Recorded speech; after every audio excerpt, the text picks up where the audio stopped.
let me get back to Una May before she has to go, because Una May, you mentioned the Green Climate Fund, and I think everybody here and in the Caribbean has misunderstood in many instances what the Green Climate Fund is, and they would like perhaps to know how does Green Climate Fund financing looks in practice, and perhaps you can bring some of your experience from Jamaica. And also, when we talk about green bonds, it's in the Caribbean a little bit of a new word. So perhaps you can also share some insights about that type of support that can be received from the Green Climate Fund. So Una May, can we start with you to provide some insights there? Over to you. I think that's really one of the challenge why we have not been able to access enough funds from the GCF, despite the fact that there is not an unlimited supply of resources at the fund. As you know, the fund go into replenishment and the pledging and all of that. And the first replenishment, I think, we came about, Jamaica actually hosted for the GCF a replenishment session in 2019 at the UN Climate Summit. And when pledges are made, then the money has to come in. So there is not this unlimited supply of resources, which is believed that there is plenty money at the GCF. So that is one of the misconceptions and the misnomer, that there is an unlimited supply of money and you can just go there. I think that's that. As I mentioned in the presentation, there is this investment criteria, and it is really very clear what the investment criteria are. And for us, I think if the understanding of it is a climate fund, that's the first thing. So what is a climate fund? Then the climate rationale, as the GCF like to say, what is the climate impact? What is the hazard that we are trying to mitigate? What is it? It is, and that's the subtleness, that it is just a fund to fund everything. And therefore we can actually just lump everything now into being climate related and get money from the GCF. That said, I really like Gina coming last to say that the hazards and the different hazards that we have and how we can ascribe the fund to it. The data, because climate change and getting the funds from the GCF is about credible data. CO2 avoided from a mitigation point of view, impacts that will suffer as a result of the climate impact, and where this credible data comes from. I like to, so that is about the investment criteria of the fund. I also want to place here squarely that, as I said, that access to the resources of the fund has to be country driven. Therefore, it needs leadership at the country level. One, the political leadership and the sectoral leadership and the cross-sectoral leadership. And I think that is also one of the problems, that the misnomer that the NDA is the one who drives the development of the proposal, who provides the information for the development of this proposal, is really a fallacy. The NDA facilitates the process in the best way it can. And if there is, and I'll go straight to the last project in the region that we got implemented for Barbados. This is the second project that is approved for Barbados. The last one was, I think, $39.4 million, accessed by Barbados Water Authority, which was just approved from the last board meeting. That project was led at the level of the Prime Minister. She was involved, and then the Barbados Water Authority, at the highest level, and we must give credit to our late colleague Hugh Seeley, who is a waste, as we would like to say, the waste man in Barbados, who actually drove the proposal. Leadership at the highest level, providing the credible data so that the accredited entity, which I spoke about, which was the 5 C's at the time, was able to put the project together. So a combination of things which enable access, and unless this is clearly understood as to how the access modalities at the different level goes, we continue to have this misnomer that there's a lot of funds and it is available and we are just not accessing it. We need to understand and be serious about the access. Yeah, I like that you said that, Miss Gordon, because sectors have to take a lot of leadership. And the information is out there. The NDAs are facilitators trained and facilitators, and they are, they provide information. I remember that you launched in Jamaica a whole guidebook on how to access the Green Climate Fund, and that is available online. So Lizze, if you spoke about bankable projects, and that is something that we hear in the region, bankable projects. What is a bankable project in the Caribbean? What are the aspects that need to be there for this recipe to deliver a cake? Such a good question. And I'm going to echo Una May in terms of leadership. A good bankable project has 2 things. One, really strong project champions that the project's going to get implemented, there's going to be follow through, and have hopefully a track record of proven capabilities of doing so. No projects are ever bankable without the partners being really strong and trusted entities. The second piece is transparency and certainty of repayment cash flows or of the financing mechanism. We really want to make sure for bankable projects, and bankable in the private sector terms means large scale, more than 25. But I think of bankable as any projects that can secure funding and start to be the building blocks to access that larger scale funds or different diversified funders. So for me, bankable projects can unlock public cash flows, can unlock corporate contributions.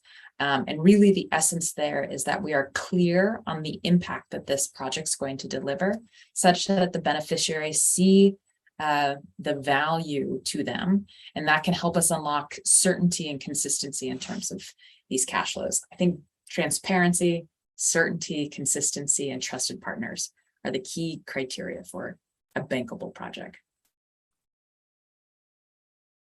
Yeah, excellent. And Lizze, I love how you put it very, concisely together, because, one of the issues, and I'll turn to Will here, because I'm sure he has more insights on here, back to the whole issue about data, about technologies, how the Caribbean can leverage data. The data is out there.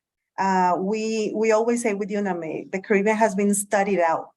Studies are there, feasibility studies are, available. The IDB is all over the countries with a myriad of knowledge.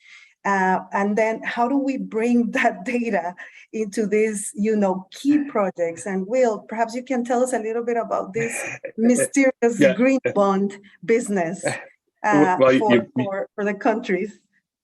You made me laugh because the conversation is always about more data. We have a lot of data. I agree. It's a matter of how do you translate that into actionable information?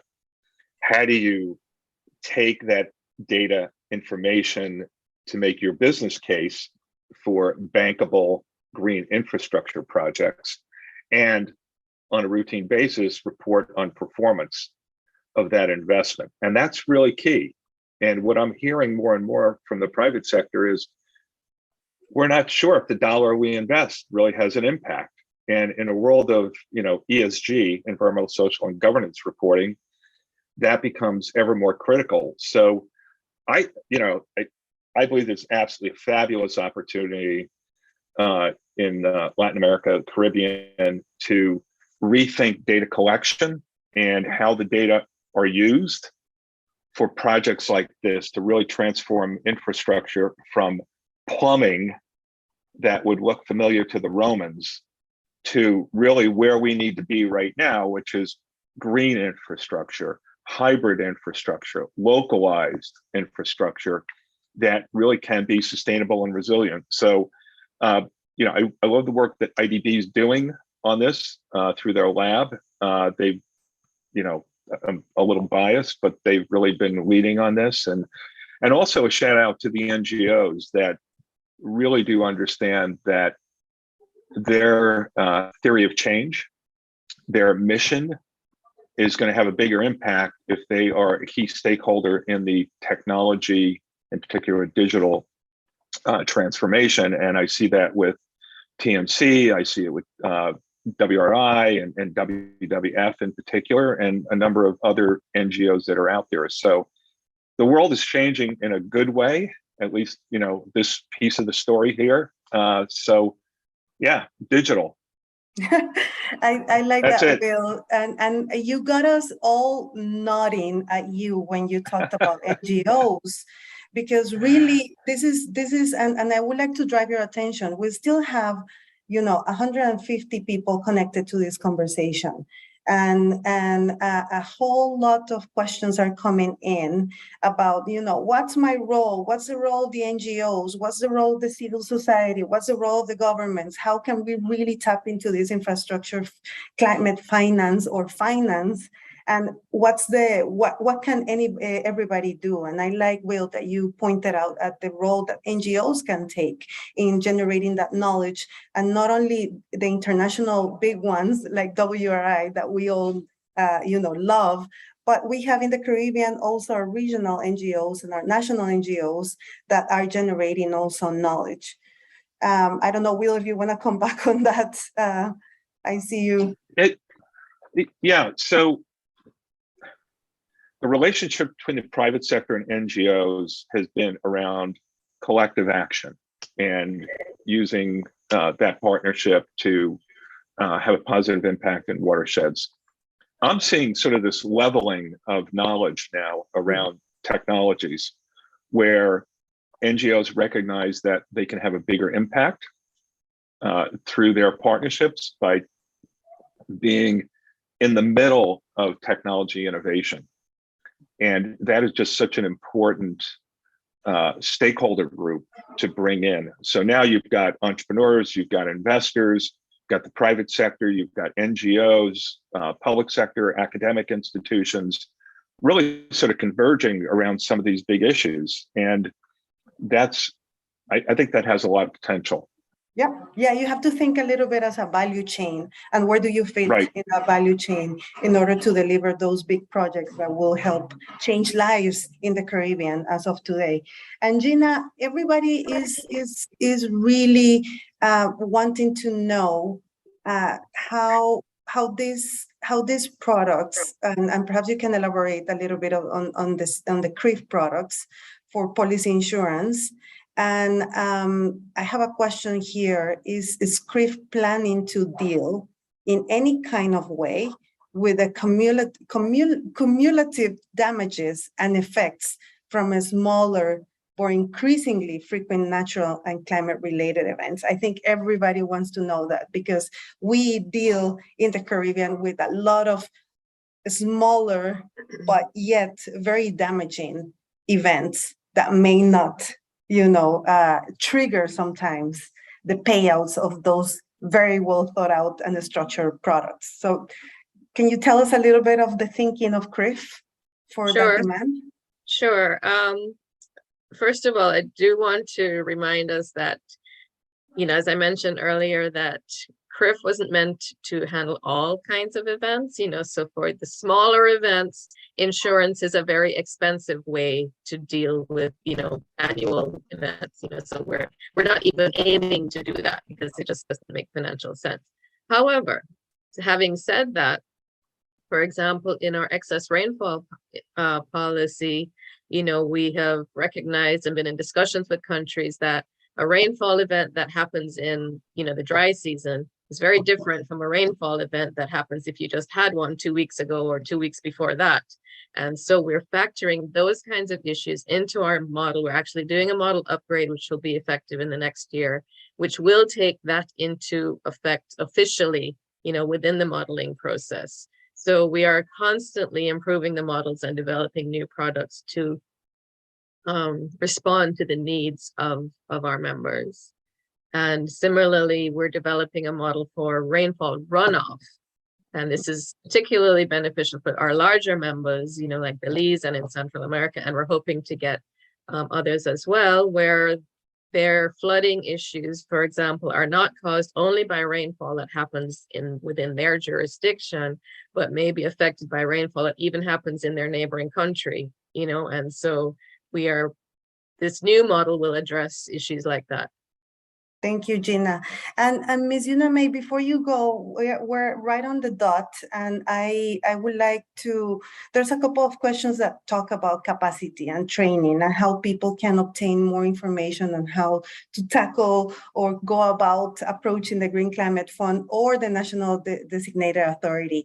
I spoke about the guidebook for Jamaica. Could you tell us a little bit about that and where we can find it? So we, in the GCF, as I said at the beginning, all countries have the ability to apply to the GCF for capacity development support. There's $1 million per country every year, and this is for capacity development, really for building capacity, institutional capacity, national capacity. And so we, from the first project that we had access from the GCF was to build the capacity of the NDA itself. And we established very, very early an NDA desk, what we call an NDA desk, where everything that had to do with the GCF was handled by that desk. We developed the guidebook of how to access GCF, but we also developed an NDA toolkit for the ministries, department, and agencies, which we had sent right to the cabinet and the cabinet secretary to distribute to the permanent secretaries. And so those are available on the GCF website as part of the output from that project. And we also did, as you know, a real scoping study where we examined the barriers to private sector investment in climate action and did a whole scoping of that. And that was all. And I think that was, Jonathan, if you recall, that was where we met and we did some training and so as to the private sector. But we went further because we also supported the CSO community to access resources. And Jamaica accessed $1.3 million US from the GCF across the region in a regional project to support the CSOs across the region to build their own capacity to access. So a number of things we've been doing across the region. And as a public service announcement, that as the chair of the Board of Governors of the 5 Cs, also encouraging the 5 Cs as the leading climate authority, the CARICOM organ for climate change in the region, to build in a capacity development program for countries. And so we have been tapping into the 5 Cs to have these one-on-one sessions with project proponents. So I know here in Jamaica, they have had a session with the UDC, who has an interest in submitting a project. They had many training sessions with the Barbados Water Authority. They've had sessions with institutions in Grenada and in St. Vincent. So just to ensure that the capacity of how to do this, how to even develop a theory of change, as we'll say, is important. How to develop the climate rationale to the project, how to articulate the data for the project is important. And we've been trying little by little to build that capacity. And the evidence of the projects coming out country by country is a little bit better. It's available. Yeah. All right. So, May, you have wrapped it up perfectly, and I think that's the message that we can convey.